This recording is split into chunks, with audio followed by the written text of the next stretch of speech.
और जब मैंने घर फ़ोन करके बोला तो जैसे कि मतलब मेरे क्या औरों के घर वाले भी इतने सीधे होते हैं, तो जब मैंने बोला मम्मी को कि मैं डीएसपी बन गई हूँ, तो मेरी मम्मी का यही सवाल था कि डीएसपी क्या होता है? कि अगर किसी के पास फाइनेंशियल सपोर्ट नहीं है, फैमिली सपोर्ट नहीं है, या फिर वो अपने घर में बड़े हैं, मतलब उनके घर में बड़े हैं, बड़े भाई-बहन हैं, उनको सपोर्ट करें, तो आप इस प्रकार की तैयारी में अंधे होके उतर जाएँ। लेकिन अगर ऐसा नहीं है, तो जब घर में कोई फाइनेंशियल, हेल्थ या किसी भी प्रकार के क्राइसिस आते हैं, तो उस टाइम पे तैयारी या बेरोज़गारी बहुत बुरी तरह चुभती है, जो कि रियलिटी है। आपकी कंसिस्टेंसी और टाइम पे डिपेंड करता है। जैसे मैं एक दिन में कम से कम 12-14 घंटे पढ़ती थी, जो कि रियलिटी भी है। मैं थोड़ा बहुत मैंने ऐसे वॉक कर लिया, या मेरी जैसी हॉबी है डांस करना, तो उसके अलावा मैंने और कोई चीज़ नहीं करी होगी। मेरे बहुत ही क्लोज़ कज़न, उनकी शादी भी थी त्रिजुगी नारायण, जिस दिन इसका प्री हुआ था, तो मैंने वो शादी भी छोड़ी। तो आपको बहुत सारी चीज़ें छोड़नी पड़ेंगी अपनी लाइफ़ से, जब आपको कोई भी एग्ज़ाम का मतलब तैयारी करनी है। क्योंकि मैं इसी सोसाइटी में रहती हूँ, तो मैं ये समझती हूँ कि एक समाज का एक इस तरीके का थॉट प्रोसेस है, जिस कारण पुलिस में हम फीमेल्स को कम देखते हैं, बट ये स्लोली इम्प्रूव भी हो रहा है। बीते दिनों उत्तराखंड पीसीएस 2024 परीक्षा के परिणाम घोषित हुए। इस परीक्षा में सफल हुए अभ्यर्थियों की कहानियाँ इन दिनों आप सोशल मीडिया के अलग अलग प्लेटफॉर्म्स पर देख और पढ़ सुन ही रहे होंगे। उत्तराखंड की अलग अलग प्रतियोगी परीक्षाओं की तैयारी कर रहे कई स्टूडेंट्स बारामासा के नियमित दर्शक हैं। समय समय पर उनके मेल्स, मैसेजेस, फ़ोन कॉल्स हमें आते रहते हैं। अपना प्यार और विश्वास हमारे कंटेंट को लेकर जताते रहते हैं, और कहीं ना कहीं निश्चित तौर पर ये हमें ऊर्जा भी देता है, विश्वास से भरता है कि हम इसी तरह से शोधपरक, तथ्यपरक और एक अच्छे से रिसर्च्ड कंटेंट आप लोगों के लिए लाते रहें। इस तरह के परीक्षा परिणाम जब घोषित होते हैं, तो जो लिस्ट होती है, उस लिस्ट में दर्ज हर एक नाम की अपनी एक यूनिक सक्सेस स्टोरी होती है। तो हम बारामासा में आने वाले कुछ दिनों में ये कोशिश करेंगे कि इन नामों के पीछे की सक्सेस स्टोरी आप लोगों के लिए लाएं, ताकि बारामासा के जो रेगुलर व्यूअर्स हैं, जो बारामासा को देखते हैं, सराहते हैं, वो इन कहानियों से कुछ सीख सकें, इन कहानियों से इंस्पिरेशन ले सकें। हमारे साथ शताक्षी शर्मा है, जो कि ऋषिकेश की रहने वाली हैं। डीएसपी पद पर इनका चयन हुआ है। तो सबसे पहले तो बहुत बहुत स्वागत है शताक्षी आपका बारामासा में, और very very congratulations to you. Thank you. तो सबसे पहला तो मेरा यही सवाल आपसे है, और शायद ये सवाल सुनकर आप बहुत बोर भी हो गई होंगी कि कैसा लग रहा है? वही सेम एक्सटेटिक, मतलब फीलिंग बहुत अमेजिंग है। तैयारी तो मैं काफ़ी टाइम से कर रही थी, 4-5 साल से कर रही थी, लेकिन मतलब बस सेलिब्रिटी जैसा फील हो रहा है मुझे। मंडे से कभी फ्राइडे या सैटरडे आ गया तो पता नहीं चला, लेकिन ये कि जितनी प्यारी ये सक्सेस लग रही है, तो उसके पीछे का जो हार्डवर्क था वो भी उतना ही ज़्यादा स्ट्रॉन्ग, और ये कह लो कि लंबा और कंसिस्टेंट था। जब रिज़ल्ट का पता चला, तो एक तो किसने वो रिज़ल्ट देखा, है ना? और जब देखा तो रिस्पॉन्स क्या था? आपका क्या था, घर वालों का क्या था? तो रिज़ल्ट मैंने ही देखा था, मतलब क्योंकि जिस दिन मंडे था उस दिन रिज़ल्ट आने के फुल ऑन चांसेस थे। हमारा टेलीग्राम पे ग्रुप भी है, तो वहाँ पे डिस्कशन चल रहा था कि रिज़ल्ट आने को है, रिज़ल्ट आने को है। बट ऐसा क्योंकि मल्टीपल टाइम्स हो चुका है पहले भी कि आ जा रहा है फिर कैंसिल, तो ये पता था कि रिज़ल्ट आने का है, तो फीलिंग वैसी थी कि हार्ट पंपिंग वाला, कि दिल अब मुंह से बाहर आ जाएगा। और तब तक तो मतलब एग्ज़ाम मैंने बहुत अच्छा दिया था, मेरा सेकंड अटेम्प्ट था ये, तो ये एक तरफ तो ये होप थी कि अच्छा कुछ हो सकता है, दूसरी तरफ ये होप थी एज अ, जैसे इंसान जब प्रैक्टिकल रहता है तो मे बी कि जो पीडीएफ लिस्ट है बस उसमें ही हमारा नाम हो, तो वही मैं प्रे कर रही थी। और रिज़ल्ट मैंने ही खोला था। जब मैंने अपना रिज़ल्ट देखा तो मैं शॉक थी। मैंने बोला कि ठीक है, रिज़ल्ट चाहिए था, पर मैं डीएसपी बन जाऊँगी इतनी बड़ी पोस्ट, तो मैंने खुद भी मतलब एक्सपेक्टेड नहीं किया था। और मैंने अपने इंटरव्यू में भी जो मैंने मार्क्स देखे, तो मेरे 150 में से 105 मार्क्स हैं, तो ये भी मैंने एक्सपेक्ट नहीं किए थे। तो ये दोनों ही चीज़ें शॉकिंग थी। और जब मैंने घर फ़ोन करके बोला, तो जैसे कि मतलब मेरे क्या औरों के घर वाले भी इतने सीधे होते हैं, तो जब मैंने बोला मम्मी को कि मैं डीएसपी बन गई हूँ, तो मेरी मम्मी का ये सवाल था कि डीएसपी क्या होता है? तो उनको मतलब नहीं, क्योंकि बहुत सीधे घर वाले होते हैं, तो उनको टीचर, डॉक्टर से बहुत जो बेसिक पटवारी, जो सुनी हुई सरकारी नौकरियाँ वो पता होती हैं। एक्चुअल मैंने अपने किसी क्लोज रिलेशन में किसी को कभी भी सिविल सर्विसेज के या प्रशासन की तैयारी करते हुए नहीं देखा है, और ना हमारे उसमें कोई है, तो उनको नहीं पता था। ठीक है, तो ये आप थोड़ा बताइएगा कि एक तो आपकी स्कूलिंग कहाँ से हुई, कॉलेज कहाँ से हुआ, पढ़ाई क्या कुछ हुई है, और फिर इस पढ़ाई के बाद सिविल सर्विसेज में जाने का ख्याल कैसे मन में आया? I was born and brought up in Rishikesh. मेरी स्कूलिंग श्री भरत मंदिर पब्लिक स्कूल ऋषिकेश से हुई है, और उसके बाद ग्रेजुएशन पोस्ट ग्रेजुएशन दोनों पंडित ललित मोहन शर्मा पीजी कॉलेज ऋषिकेश से। तो मतलब मैं ऋषिकेश से बाहर कभी मतलब ऐसे स्कूलिंग या किसी चीज़ के लिए नहीं गई हूँ, तो मैंने सब कुछ पढ़ाई वगैरह यहीं से की है।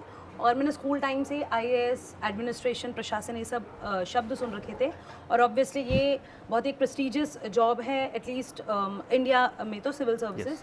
तो वही वो चीज़ मुझे भी इंस्पायर करती थी, लेकिन एक्चुअल प्रोसेस क्या है, कैसे वहाँ तक जाते हैं, सब कुछ नहीं पता था। तो जब मैं कॉलेज में आई 3rd ईयर में, तो जब मैंने खुद ही इसके बारे में रिसर्च वगैरह करी, और मैंने यूट्यूब में देखा और लोगों के भी, हम जैसे आज मैं इंटरव्यू दे रही, तो मैं औरों के इंटरव्यू देखती थी, और वहाँ से इंस्पिरेशन लेके मतलब ये तो था कि सोसाइटी के लिए कुछ, स्पेशली उत्तराखंड के लिए कुछ करना है, तो वहीं से मैंने अपना रुख PCS की तरफ फिर बना लिया था। ठीक है। और प्रिपरेशन के लिए क्या कुछ तैयारी आपने की? कितना टफ रहा? घर वालों का कितना सपोर्ट रहा? कितना चैलेंजिंग रहा? ठीक है, तो जो PCS की प्रिपरेशन है उसके लिए मैंने जो प्रीलिम्स का फाउंडेशन कोर्स है, तो वहीं ऋषिकेश में 14 बीघा में विक्रमशील IAS है, मैंने वहाँ से किया था। वो हिंदी मीडियम में सर कोचिंग देते हैं, तो मैंने मेंस क्योंकि इंग्लिश मीडियम में लिखा था, तो मैंने इसकी प्रिपरेशन खुद ही से करी, और इंटरव्यू भी मैंने खुद ही से प्रिपेयर किया था। तो ये मैं यहाँ 12 मासा के व्यूअर्स को और सभी को जो लोग सुन रहे हैं बताना चाहूँगी कि एग्ज़ाम बहुत ही अनप्रिडिक्टेबल है। ये अब सक्सेस अब देख रहे हैं, जॉब नाम आ गया तो अभी बहुत कुछ अच्छा लग रहा है, लेकिन ऐसा होता बिल्कुल भी नहीं है। और बहुत सारे लोग होते हैं लकी जो फर्स्ट टाइम में शायद क्लियर कर जाते हो, मैं ऐसी बिल्कुल भी नहीं थी। तो मैंने बहुत सारे मल्टीपल फेलियर्स देखे हैं कि मैं PCS 2021 मेंस आउट हुई थी, फिर ROA 2023 के फाइनल कट ऑफ से भी मैं बाहर हुई, तो फिर ये मेरा PCS में सेकंड अटेम्प्ट था। और साथ ही साथ मेरे घर वालों का सपोर्ट काफ़ी अच्छा था पढ़ाई वगैरह चीज़ों को लेके। मुझे कभी ऐसे मतलब ये भी बोल सकते कि मैंने हमेशा रिज़ल्ट भी ठीक दिया, मतलब उन्हें मैं दिखता था कि मैं हमेशा मेहनत कर रही हूँ, तो उन्होंने मुझे कभी इस पाथ से डेविएट करने को नहीं कहा। लेकिन ये है कि यहाँ से मैं ज़रूर कहना चाहूँगी कि अगर किसी के पास फाइनेंशियल सपोर्ट नहीं है, फैमिली सपोर्ट नहीं है, या फिर वो अपने घर में बड़े हैं, मतलब उनके घर में बड़े हैं, बड़े भाई बहन हैं, उनको सपोर्ट करें, तो आप इस प्रकार की तैयारी में अंधे होकर उतर जाएं। लेकिन अगर ऐसा नहीं है, तो जब घर में कोई फाइनेंशियल, हेल्थ या किसी भी प्रकार के क्राइसिस आते हैं, तो उस टाइम पे तैयारी, बेरोज़गारी बहुत बुरी तरह चुभती है, जो कि रियलिटी है। तो आप एग्ज़ाम का जो फेलियर है वो बहुत ट्रॉमेटाइजिंग होता है, और मल्टीपल फेलियर्स जिसमें देखने को मिलते हैं, तो आप इसमें बिल्कुल एक अपना ऑल्टरनेटिव ज़रूर रखें। इसलिए जब मैंने मेरा मेंस मैंने एग्ज़ाम दे दिया था, तो मैंने भी मेरा नाम डाइट बड़कोट में DLED की ट्रेनिंग में आया था, तो मैंने वो ज्वाइन कर लिया था कि ये जो प्रोसेस है जब भी हो वी विल सी, बट वहाँ पे मैं एटलीस्ट एक ऑल्टरनेटिव ऑप्शन जो है गवर्नमेंट टीचिंग का, उसको मैं परस्यू कर लूँ। ओके। एक बड़ा कॉमन सवाल रहता है, जो लोग जो एस्पिरेंट्स नए इस फील्ड में आने की सोच रहे होते हैं कि मैं सिविल सर्विसेज की तैयारी करूंगा, इस पर अब फुल्ली फोकस्ड मैं करूंगा काम अपना, तो उनके मन में ये बड़ा ख्याल आता है कि कैसे तैयारी करूं, है ना, क्योंकि बहुत टफ एग्ज़ाम होता है, बहुत हवा भी बनाई गई होती है कि जी। इतना बड़ा वास्ट सिलेबस रहता है। तो उनके लिए क्या आप टिप्स देंगी, किस तरह से मेहनत करनी चाहिए? और ये भी उनके दिमाग में सवाल रहता है कि कितने घंटे पढ़ाई करनी चाहिए, कितने घंटे में हो जाएगा, कितने साल में हो जाएगा? वो थोड़ा बताइए। तो ये अब जैसे घंटे और साल की बात है, तो ये आपकी कंसिस्टेंसी और टाइम पे डिपेंड करता है। जैसे मैं एक दिन में कम से कम 12-14 घंटे पढ़ती थी, जो कि रियलिटी भी है। मैं थोड़ा बहुत मैंने ऐसे वॉक कर लिया है, मेरी जैसी हॉबी है डांस करना, तो उसके अलावा मैंने और कोई चीज़ नहीं करी होगी। मेरे बहुत ही क्लोज़ कज़न, उनकी शादी भी थी त्रिजुगी नारायण, जिस दिन इसका प्री हुआ था, तो मैंने वो शादी भी छोड़ी। तो आपको बहुत सारी चीज़ें छोड़नी पड़ेंगी अपनी लाइफ से जब आपको कोई भी एग्ज़ाम का मतलब तैयारी करनी है। वो बहुत सिंपल है, वो कोई समझाने वाली बात नहीं है, उसके लिए आप डेडिकेटेड होते हैं। दूसरा है कि आपका एम जो है, जो फायर डिज़ायर है, उसके बीच में कोई चीज़ नहीं आनी चाहिए। अगर आपकी डिज़ायर इस जॉब में आना सिर्फ इतना है कि आपको पैसा कमाना है या फिर पावर है, मतलब बहुत हाई मोटिव वाला वो नहीं है, चॉइस नहीं है, तो ये बहुत जल्दी बुझ जाएगी। और वहीं आपकी तैयारी 2-5 दिन की अच्छी तो होगी, लेकिन उसके बाद वो फिर ख़त्म हो जाएगी। तो अगर आपका इग्निशन जो है आपके अंदर का वो बहुत हाई है, तो मुझे नहीं लगता कि इस तैयारी में आपको कोई रोक सकता है। बाकी टिप्स ये है कि आपको एग्ज़ाम में उतरने से पहले आपको पेपर प्रैक्टिस बहुत ज़्यादा ज़रूरी है, क्योंकि मैं ये मानती हूँ कि जब मेरा PCS 2021 मैं वहाँ से मेंस आउट इसलिए हुई क्योंकि मैंने सिलेबस बहुत अच्छे से पढ़ा हुआ था। लेकिन मैंने उतने मेंस के पेपर प्रैक्टिस नहीं करी जितनी की नीडेड होती है। तो इस बार मेरे सिलेक्शन की जो एक मतलब एक अच्छा आप ये बोलो जो पिलर था उसके पीछे ये था कि मैंने कम से कम 60-70 मेंस के पेपर लिखे होंगे। उसमें चाहे वो यूपीएससी के प्रीवियस पेपर्स हैं, चाहे यूपीपीसीएस के प्रीवियस पेपर्स हैं, चाहे उत्तराखंड के पिछले 5 साल के पेपर हैं। तो मैंने सब खुद सॉल्व भी करे थे, चेक भी करे थे। अपनी स्पीड, आपकी राइटिंग, आपका कंटेंट, ये सब मैटर करता है। आप मतलब एग्जाम में सिर्फ प्री निकलने के बाद आप मेंस की तैयारी कर रहे हैं या हाफ हार्टेड तैयारी से जा रहे हैं तो कंपटीशन बहुत कट थ्रोट है।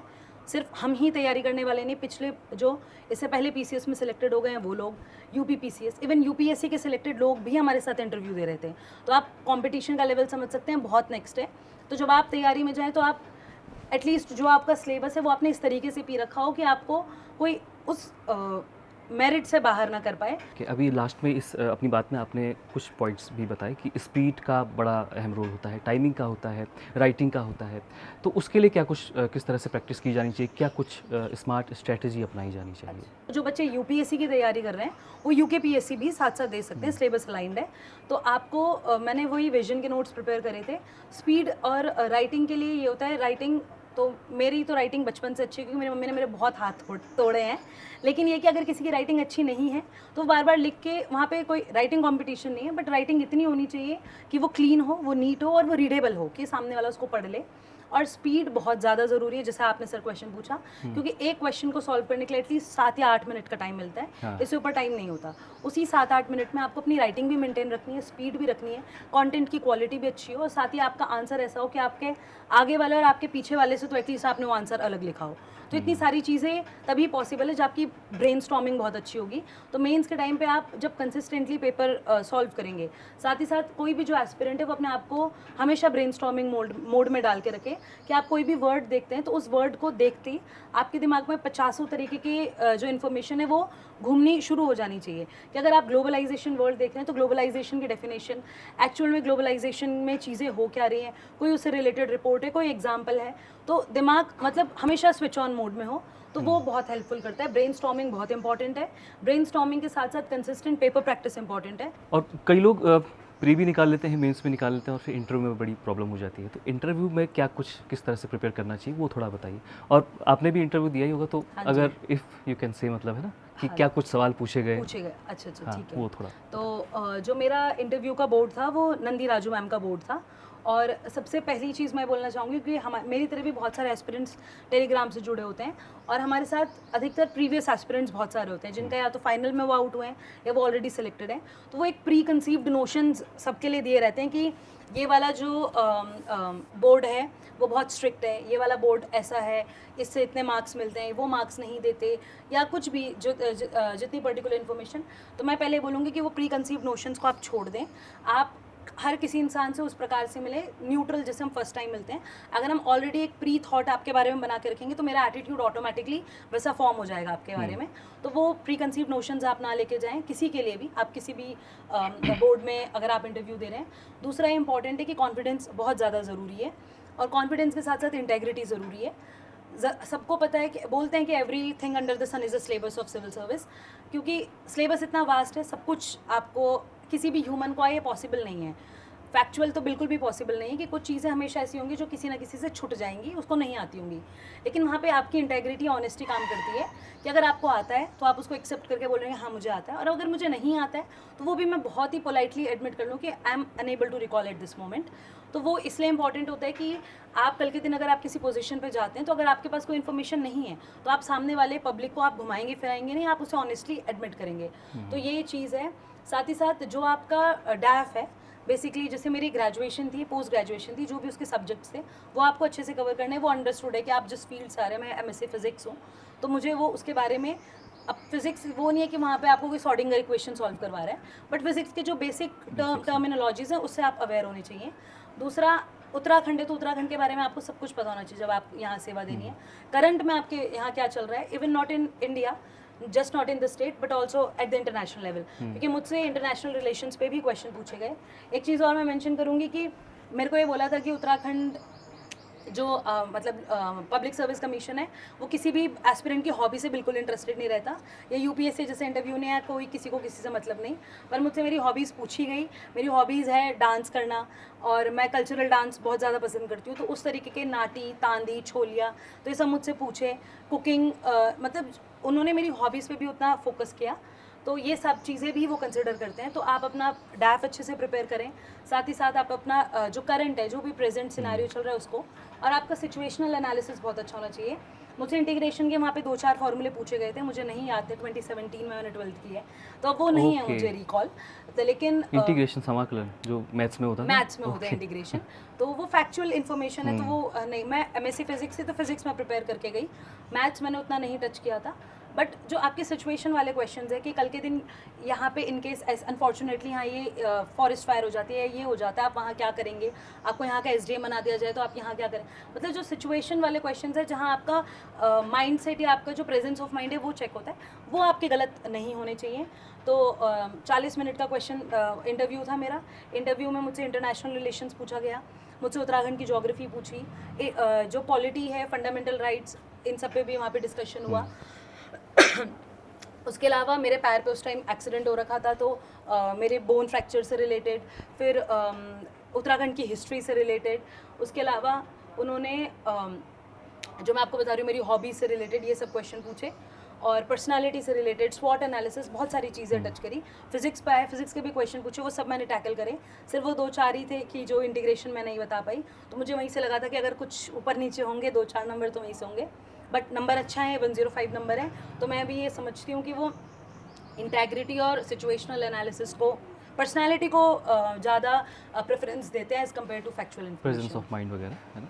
आप पुलिस सेवा का हिस्सा होने जा रही हैं, और इस बार के रिजल्ट्स में भी हमने देखा कि महिलाओं का काफ़ी दबदबा रहा, हाँ जी। बहुत सारी महिलाएं चयनित हुई हैं। एक रिपोर्ट है इंडिया जस्टिस 2025 की, उसके मुताबिक उत्तराखंड में पुलिस फोर्स में अभी जो महिला पुलिसकर्मियों की संख्या है वो 12% है, और महिला अफसरों की, महिला अधिकारियों की 10.2%, जो कहीं ना कहीं बहुत कम तो है ही। तो एक तो मैं आपका ये विचार जानना चाह रहा हूँ इसमें कि महिलाओं की संख्या पुलिस विभाग में कम है, तो किन वजहों से है, किन कारणों से है, और ये किस तरह से बढ़ाई जा सकती है, और कितना चैलेंजिंग होता है किसी महिला का पुलिस विभाग में काम करना, कितना चैलेंजिंग होता है? वैसे तो हमारा रिजल्ट ही इसका जवाब है कि जैसे 2024 यूके पीसीएस में मैं ऐसे समझती हूँ कि एसडीएम में भी 4-5 फीमेल ही हैं, और डीएसपी में भी सिमिलर 50% फीमेल है। तो ये एक अच्छा है इनपुट कि अब जितने ज़्यादा वर्क प्रोफाइल है उसमें फीमेल्स का कंट्रीब्यूशन बढ़ रहा है। दूसरा, आप ये बोल रहे थे कि ये कम क्यों है, तो कम मैं ऐसे मानती हूँ कि क्योंकि एक फील्ड जॉब है, तो फील्ड जॉब में कोई भी क्योंकि जो एक फीमेल है उसको अभी भी इस तरीके से कंसिडर किया जाता है कि उस पर फैमिली का एक डबल बर्डन रहता है, और उन्हें घर से दूर रहना है और ये सारी चीज़ें, और एक इसको जॉब को थोड़ा स्ट्रेनस और टफ तरीके से देखा जाता है। ऑब्वियसली मेरा माइंडसेट नहीं है, बट क्योंकि मैं इसी सोसाइटी में रहती हूँ तो मैं ये समझती हूँ कि एक समाज का एक इस तरीके का थॉट प्रोसेस है जिस कारण पुलिस में हम फीमेल्स को कम देखते हैं।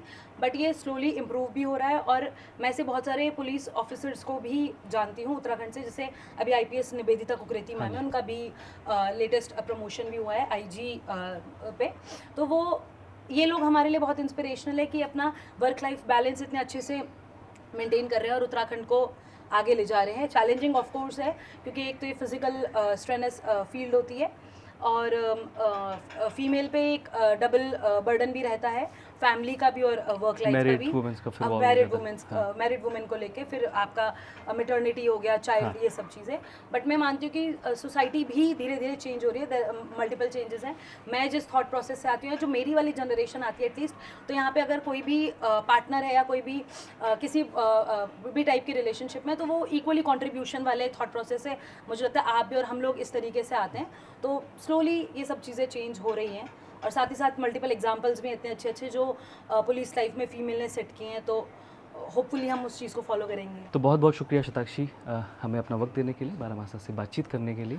मैं एक चीज़ और भी साथ में जोड़ना चाहूँगी, क्योंकि जो लोग तैयारी करते हैं वो ऑब्वियसली ऑनलाइन मीडियम से भी इन्फॉर्मेशन लेते हैं, तो मैं भी साथ ही साथ, मैं भी और मेरे जैसे बहुत सारे एस्पिरेंट्स जो ऑनलाइन इन्फॉर्मेशन उत्तराखंड के लिए बनी हुई है यूट्यूब में, जैसे बारामासा, घुघुती, उन सब प्लेटफॉर्म को देखते हैं, तो मैंने भी राहुल कोठियाल सर को बहुत ज़्यादा देखा है। और मैंने भी उनकी वीडियोस, क्योंकि बहुत सारी बुक्स ऐसी होती है कि हम 4-5 बुक्स प्रिपरेशन में पढ़ते हैं, क्योंकि हम लेकिन प्रिपरेशन कर रहे हैं, मेन फोकस में एग्ज़ाम क्लियर करना है, बुक्स पढ़ना नहीं है। तो इतनी सारी इन्फॉर्मेशन ऐसी होती है, जैसे उनका विरासत करके एक प्रोग्राम चलता था, तो वहाँ से मैंने वो इन्फॉर्मेशन ली है। फॉर एग्जांपल वहाँ पे उन्होंने थॉमस हार्डविक का मेंशन कर रखा है, या किस तरीके से वो एक उन्होंने गिलगिट बल्टिस्तान का प्रोग्राम चलाया था, जहाँ वो ख़त्म बन टेक्निक बताते हैं मकानों को बनाने की। वही सिमिलर टेक्निक हमें कोटी बनाल उत्तराखंड में देखने को मिलती है। तो बहुत सारी इन्फॉर्मेशन ऐसी है जो मैंने 12 मासा की कंटिन्यूस वीडियोज़ देखी, और वहाँ से मैंने अपने एसेज के नोट्स में या कहीं पे भी मेंशन कर रखी थी कि इस तरीके की कोई चीज़ आएगी तो मैं उसको मेंशन करूँगी। तो ये मैं मेंशन करना चाहूँगी कि जिस तरीके से 12 मासा इंफॉर्मेशनल वीडियोस बनाते हैं, जो कि उत्तराखंड की हिस्ट्री, कल्चर, इन सबको रिवाइव तो करती ही करती है, साथ ही साथ यहाँ के लोगों को अपनी संस्कृति और विरासत के बारे में जागरूक भी करती है। उसके लिए बहुत बहुत धन्यवाद, और होपफुली वो फ्यूचर में भी इसी तरीके की वीडियोस बनाते रहे, जिससे मेरे जैसे और भी एस्पिरेंट्स इंस्पायर भी हों और वो उनके लिए हेल्पफुल भी हो। बहुत बहुत शुक्रिया। तो इसी तरह से आप अपना बेहतर काम करते रहें, और जहाँ भी आपकी नियुक्ति हो वहाँ आप ईमानदारी के साथ काम करें, बेहतर काम करें। बहुत बहुत शुक्रिया फिर से। तो इसी तरह के इंटरव्यूज़ के लिए आप जुड़े रहें, बने रहें 12 मासा।